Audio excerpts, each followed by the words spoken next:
Sedih, karyawan TPRI dan RRI kena PHK diduga buntut dari efisiensi anggaran. Kita lihat. Dino iki dilereni kerja saka TVRI mergo anggarane diblirit. Bapakmu Yuli Salim. Set. Bok. Dadah. Mangkat sik no. Wis malah rasai basi bis. Seko yo. Lah, santai wae. Sing tenang karo rencanane Gusti. Rezeki kuwi ora mung saka satu arah. Rezeki kuwi saka banyak arah dari yang tidak kita duga. Disyukuri, pasti iki ana keindahan. Tenang wae. Assalamualaikum. Iki wis tekan kantin kantor TVRI aku ber. Bu, matur nuwun nggih. Ngatur kula salah-salah ten TVRI. Matur nuwun, Bu. Mbak. Kasih master, Mas. Betul nolo, Bu. Semangat, Bu. Coba, monggo, Pak. Allahu Akbar. Makasih ya, Pak. Siap. Dino iki dilereni kerja saka Nah, ning TVRI saka tahun piro, Mas? 2009 akhir. Ya, ini ojo nangis. Oh, Tabah sampai. Maaf ya kalau ada salah dikit. Siap, amin. Oh, bro, banyak salah.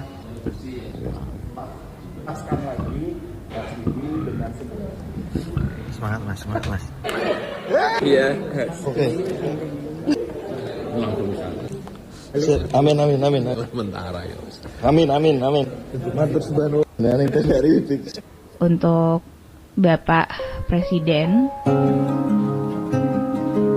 Bapak, apa yang terjadi pada kami untuk beberapa hari belakangan ini sangat berat. Ada ratusan pegawai di luar sana, termasuk saya dan juga teman-teman saya, harus merasakan sesuatu yang tidak kami pikirkan ini akan terjadi kepada kami. Di sini ruangan di mana saya bekerja selama 11 tahun menjadi seorang penyiar. Ini adalah tempat di mana saya bercerita untuk bisa menenangkan diri saya dan juga menenangkan telinga siapapun yang mendengarkan suara saya. 11 tahun bukan untuk Bapak, jalanan yang singkat juga gitu untuk saya ada di sini. Menjadi ruangan yang banyak berbagi momen bahagia, mengenal banyak orang, sampai ada di titik di mana bisa berbagi cerita dengan orang-orang di luar sana. Bapak, kita tahu bahwa efisiensi anggaran yang Bapak lakukan saat ini yaitu untuk menunjang agar program-program Bapak bisa berjalan dengan baik. Ya. Seperti makan gratis untuk anak-anak.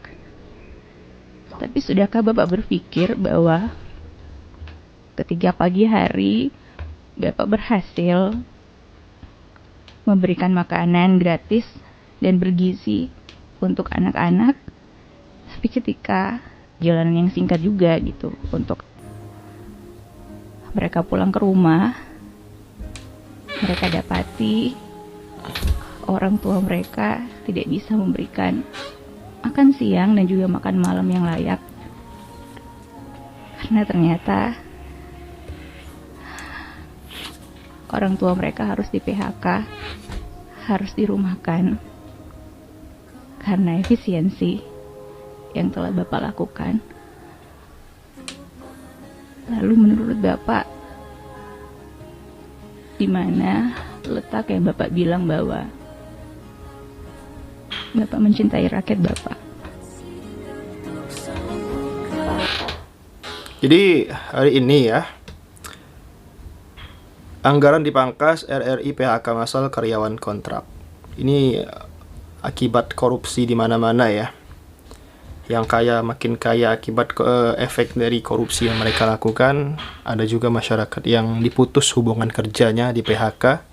Pemutusan hubungan kerja, contohnya di TPRI dan Radio Republik Indonesia ya. PHK massal karyawan kontraknya. Gila sih teman-teman semua. 2025 ini menjadi tahun yang sangat mengerikan sekali bagi yang bekerja. Semangatlah bekerja ya teman-teman, walaupun mungkin gak seberapa gajinya, tapi semangatlah di dalam berjuang untuk diri sendiri dan juga keluarga. RRI PHK massal karyawan kontrak. Pak, hari ini kantor saya yang berjarak 200 meter dari istana jadi berduka akibat kebijakan pemotongan anggaran Bapak. Semua penyiar kontrak diputus hubungan kerja. Musik direktur kontrak diputus hubungan kerja. Satpam, OB, driver bahkan tidak ada lagi. Jemputan buat kami yang berhemat dengan naik jemputan. Bayangkan gaji reporter kontributor hanya 2.200.000, ada yang 3 juta. Dengan mengandalkan gaji segitu mereka bertahan hidup satu keluarga, istri dan anak. Tiba-tiba di PHK akibat kebijakan anggaran Bapak. Tolonglah Pak, jangan anaknya makan siang gratis, bapaknya kehilangan pekerjaan.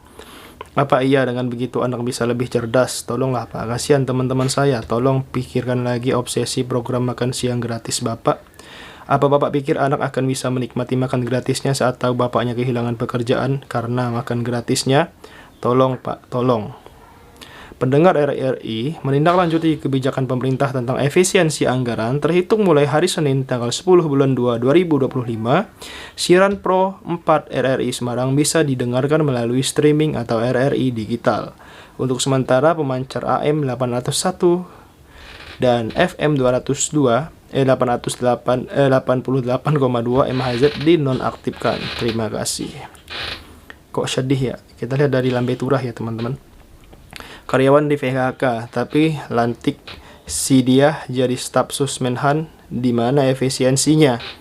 Betul, malah jadi Deddy Corbuzier dijadikan staf susmenhan yang hartanya udah banyak ya, dipangkas buat tunjangan DPR ya. Waduh, yoi, DPR adem ayem dan tunjangan seumur hidup, masa kerja cuma 5 tahun untuk gaji wamen dan staf sus yang banyak. Baca yang slide 9 juga. Siapa yang setuju tunjangan DPR dipotong 59% buat efisiensi? Ya gak bakalan berani lah teman-teman. Pak Prabowo ya teman-teman. Tidak seperti era Soeharto yang sangat dihormati, disegani. Kalau Bapak Prabowo gak mungkin lah. Gak mungkin bisa mengatur anggota DPR. Karena mulut manusia di Indonesia ini sangat luar biasa teman-teman. Presiden pun dilawannya, bayangkan. Ya, seperti itu. Anak saya diberhentikan dari pabrik pun harus kami terima dengan tenang, dengan lapang dada. Biasa itu. Waduh. Poinnya bukan ke situ Bu. Anaknya dapat makan gratis, ibunya malah dipecat. Siap Ibu, lanjut joget. Oke gas ya Bu. Kondisi orang beda-beda Bu. Biasakan berempati kepada orang yang mendapat musibah. Ibu, duh si emak udah bener-bener main Facebook aja malah ke IG. Kagak nyambung dah. Kalau swasta yang efisiensi anggaran dan banyak layoff, kok nggak seviral ini? Iya, yang swasta ya teman-teman. Efisiensi, kok staf nambah terus Pak? Waduh, bikin nambah beban aja. Pangkas anggaran TNI dan Polri dan DPR dong harusnya. Iya, lu kira TNI Polri kaya apa? Yang kaya pejabatnya. Kalau mau potong tuh yang jabatannya tinggi-tinggi aja. Kalau jabatan menengah ke bawah gaji sama-sama aja kecil. Apalagi hidup di kota yang apa-apa serba mahal. Kalau nggak punya usaha sampingan kayak jualan nggak cukup buat sebulan ya. Apalagi anggota TNI Polri. Kalau DPR ya mungkin masih bisa ya teman-teman, seperti itu. Bapak antri pertalit, emak antri gas, anak antri loker. Waduh, sungguh indah negeri ini. Jadi pantas saja banyak anak-anak muda yang pindah ke luar negeri teman-teman. Karena situasinya seperti ini, semua serba dipersulit teman-teman. Kalau yang tinggal di kota ya, kalau di kampung sih mungkin masih enak, bisa mencari pekerjaan sendiri ya, dengan usaha yang dilakukan. Kalau di kota, waduh, sulit sekali kawan-kawanku. Sebenarnya di kota pun bisa juga kalau kita ada niat pengen usaha apa itu ya kan. Intinya berdagang teman-teman, seperti itu. Oke, semoga bermanfaat video kali ini. Jangan lupa subscribe channel ini. Terima kasih. Assalamualaikum.